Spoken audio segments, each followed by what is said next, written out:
المصير واحد، ما في مصير لأمارة ومصير لأمارة أخرى، أو مصير لفرد وأفراد والآخرين اللي هم مصير آخر، أبدا، المصير واحد.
My name is During.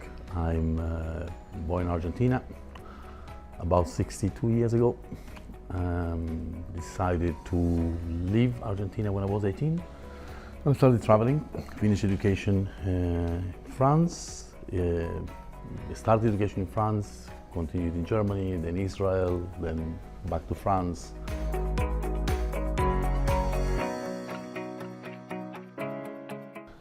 Started working for an international company, Hyatt International, and I ended up in the UAE 25 years ago in 1997. I studied hotel management school. I studied history of art. I studied, what else? Classical studies, Greek and Latin, and all that actually helped me into the architectural business that we're now on. We're food and beverage consultants. We were the first F&B consulting office in the UAE, probably in this region, in the Gulf, back in '97. And we pride ourselves of offering a one-stop shop for everybody who wanted to open a restaurant. So if you have like $100 million and you want to open a hotel, every hotel company will jump into your investment and try to help you make a nice hotel, whether it's Shangri-La or a Hyatt or a Mandarin Oriental. They all are happy to manage your investment.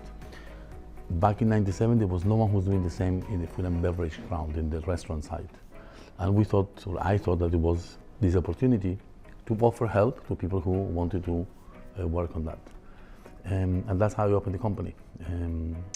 My first sponsor was Sheikh Mana bin Khalifa Al Maktoum. I used to work for Sheikh Mana before.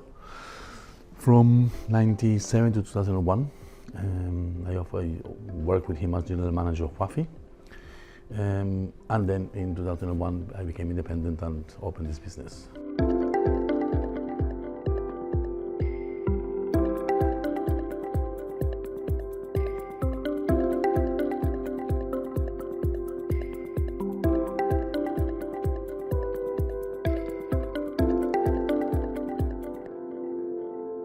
So I didn't choose UAE.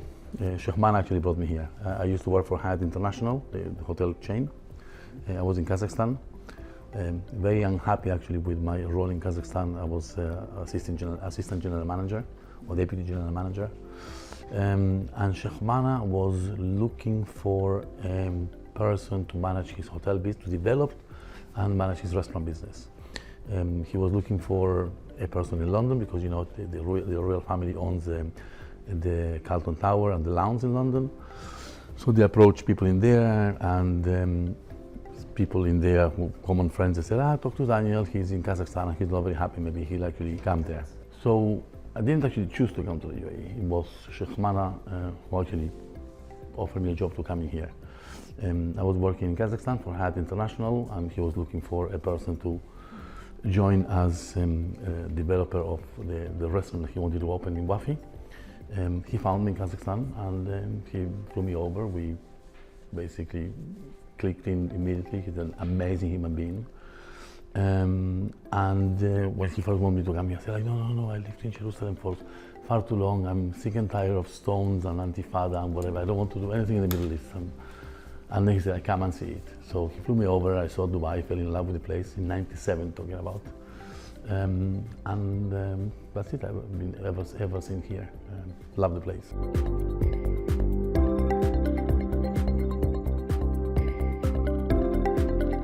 So I was working for Sheikh Manaf for 4 years, and I had this vision about this service that we can provide to clients who have the money but they don't have the know-how. They wanted to open restaurants, but it's not a region that is known for the know-how on the restaurant business, right, on the food business. So I saw this niche opportunity. I talked first with Sheikh Manaf, and he was okay actually to let me go when I opened my own business. And actually he was my first client, as a matter of fact. Was it a risk or an opportunity? I think they're both the same. Every opportunity has a risk, every risk is an opportunity. There's not much difference between one and the other. For me, it was a way to, at the same time, make a living and to give back something to society.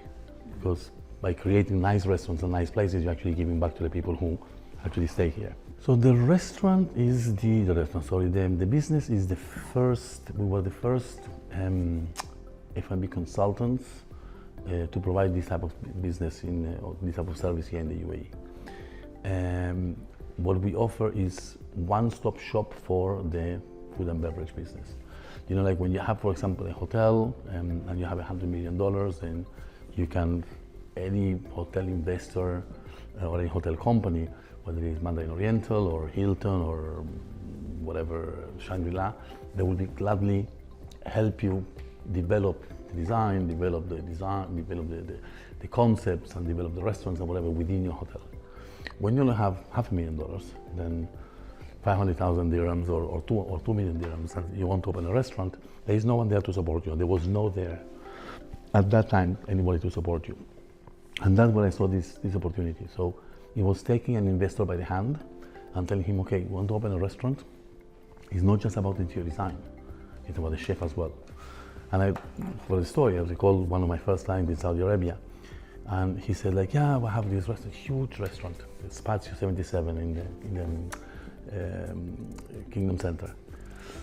And he said, yeah, and the interior designer told me that it will cost X amount of money. And I go like, okay, but the owner, I talked to Abdul Rahman, and said, Abdul Rahman, do you realize actually that that's the cost of the interior designer?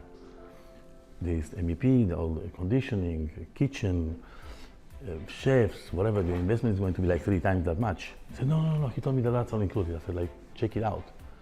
And that's how the whole thing started. And then he realized that he was just thinking of the restaurant, but he had never actually put a value to the back of house, the kitchen, the hiring, the cost of visas, the cost of flying people in. And a lot of the investors, they don't realize that until they start and then they run out of money. So that's where we actually saw the opportunities, helping them with the financial studies, helping them with the interior design, helping them with branding, hiring, training. And at that time, it was just me, myself, and I. It was just on my own, and later on was a secretary. Today, we're a team of 10 in the office, and we do all the services in-house. So we have architects, we have engineers, we have designers, we have chefs, we have people that have feasibility study, marketing specialists, branding specialists. The whole thing is within the company itself. I mainly take care of the concept creation and the branding and the feasibility studies, and then they have a full team behind me that basically they actually run the project all the way through. So at that time there was no competitors. There was in 2001 when I opened, there was absolutely no one doing this type of service, and that's why I saw this being the whole opportunity. Obviously, since 2001 till now, there's a lot of competitors, but yet there is no one actually who provides the entire round service. There's people who will manage the entire process.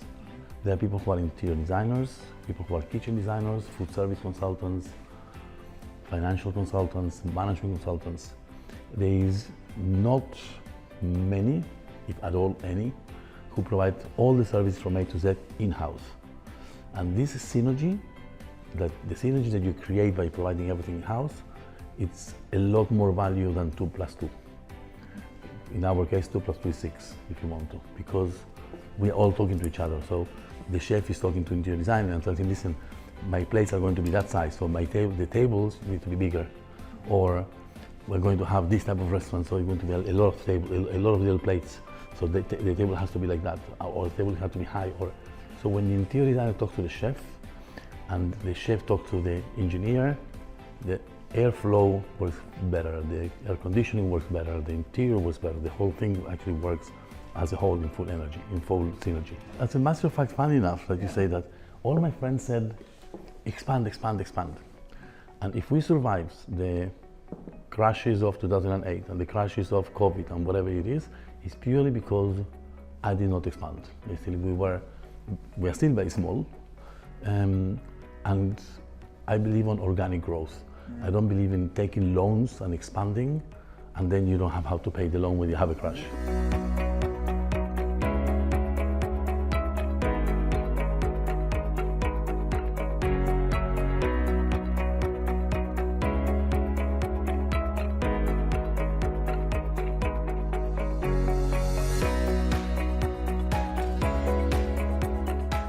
I think finding the right employee is like finding the right partner in business, and it's like finding the right boyfriend or girlfriend. At the end of the day, it's whether there is chemistry or there is no chemistry. If there is no chemistry, it doesn't work. So you have to have this click. For me, the click is more important. Experience and professionality and what they have to do can be learned, can be taught. Attitude, you can't. I mean, if someone has the wrong attitude, you don't change someone's attitude in general. And I think that one of the things that I look for in my entire team is passion. If they're not passionate about what they're going to do, I mean, we work crazy hours here. Sometimes, I mean, like now it's a bit quieter, then they go home at 6, 7 in the evening. But when it's busy, we may be here until midnight, we may be here until 4 o'clock in the morning. If you don't have a passion for what you do, you can't survive. So that's a business that you need to be passionate. And that's basically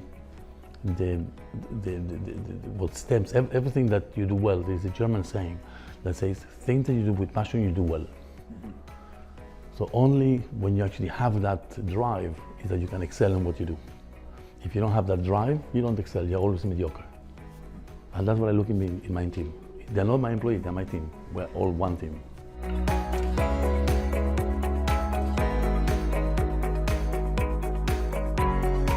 I always say that I'm grateful, and with a lot of people that tell me, the first question is, do you like it? I said, listen, I've been here 25 years. If I didn't like it, I would have left. And everybody who actually complains about the place says, really, just take your luggage and leave. I mean, if you don't like it. And I'm grateful for the opportunity that the country and the government actually has given us, all the expats, basically, to develop our own businesses and our own lives, basically, here. After 25 years, basically, I'm still here, obviously. And I'm grateful to that opportunity and the fact that they have actually made me who I am today. Now is the moment to give back. So a lot of my free time I use on teaching in schools or teaching in the ministry. There is in the economic department in Dubai, they have also classes for people who want to open restaurants, and I'm more than happy. Many times I volunteer actually to do their classes, or in the hotel school actually in Jumeirah. The same thing is just, today is the moment to give back. The company runs on its own, they don't need me, I'm bored, I have free time. If I can help anybody, one thing to do, thank you very much. And towers are great, and the light that they give, they're great, but they need electricity to be plugged in. So on my own, I couldn't have done anything if I didn't have my team behind, who actually, they are the electricity actually that gives the light.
يسمو إلى الأمجاد شامخا فوق الهامات.